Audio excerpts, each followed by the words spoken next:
Hello everyone. Today I want to discuss Digital Intersectionality Theory and the Black Lives Matter movement by Tynes, Joshua Schuschke, and Sophia Umoja. The article has two main arguments. One is that social media has seriously amplified the visibility of Black movements, and two is that social media has been able to counterattack for the erasure of Black cisgendered and transgendered women as participants of these movements.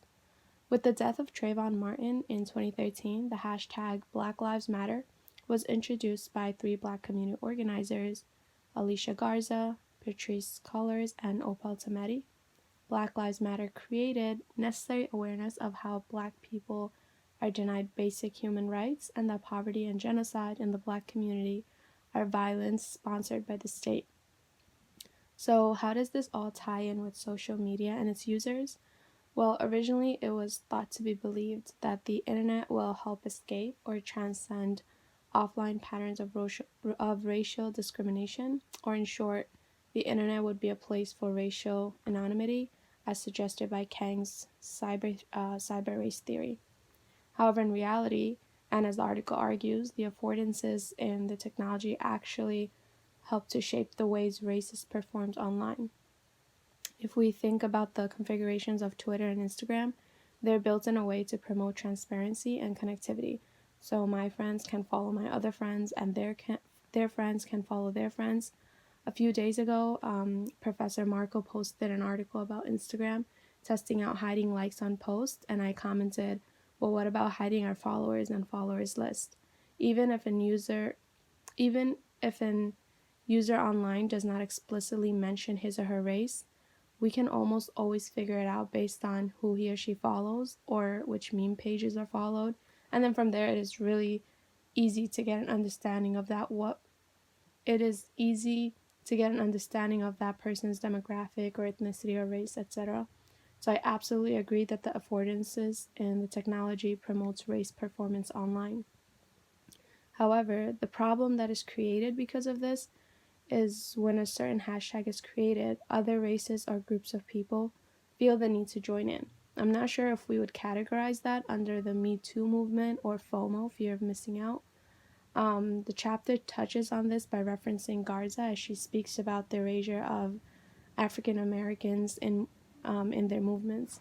Garza says that when the hashtag Black Lives Matter was created, counter hashtags started surfacing, such as All Lives Matter, Brown Lives Matter, and Migrant Lives Matter. Also, I wonder if self-care that is always promoted all over social media stems from the self-care that the chapter speaks about, which is the concept of self-care as a way to allow groups or individuals to physically and mentally recuperate from the stress of dealing with oppression and discrimination. Instead of this self-care, you will see random people posing in a robe with a nose strip and hashtagging it self-care. One person is literally trying to love their skin because of trauma from the years of generational oppression, while another person is tired from writing a 5-page essay. If that's the case, and people are appropriating these hashtags, honestly, guys, priorities here. But I digress. Contrary to Kang's theory, it is interesting how the offline pattern is brought back to the online. Black Lives Matter was specifically created because Black lives were being neglected and not prioritized. And now that they're receiving a small recognition or awareness, everyone else is mad because they want to feel intruded. However, other groups fail to realize by creating other hashtags by default, they are once again neglecting the African American group. The chapter's second argument is that cisgendered and transgendered Black women are at the forefront of Black movement campaigns. However, once the campaigns start to pick up, the original participants are given a backseat, if a seat at all. So why does this happen? Why do we assume that straight Black men are the faces of these movements when the movements should include all Black lives, meaning Black men, Black women, cisgendered and transgendered, and the disabled? Black Lives Matter is a tactic to rebuild the Black liberation movement, and digital intersectionality is able to promote and maintain this idea by the movement's reflexivity and being able to counter hegemonic narratives. As the authors reference Lindsay, Social media therefore becomes a tool for the empowerment of individuals, claiming identification with multiple social groups, and allows them to positively affirm their unique positioning with society.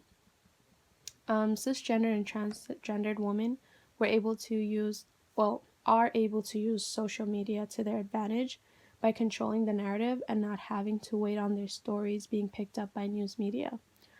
What I did find paradoxical was the march that these women partook in, where they were topless as a way to reclaim their body.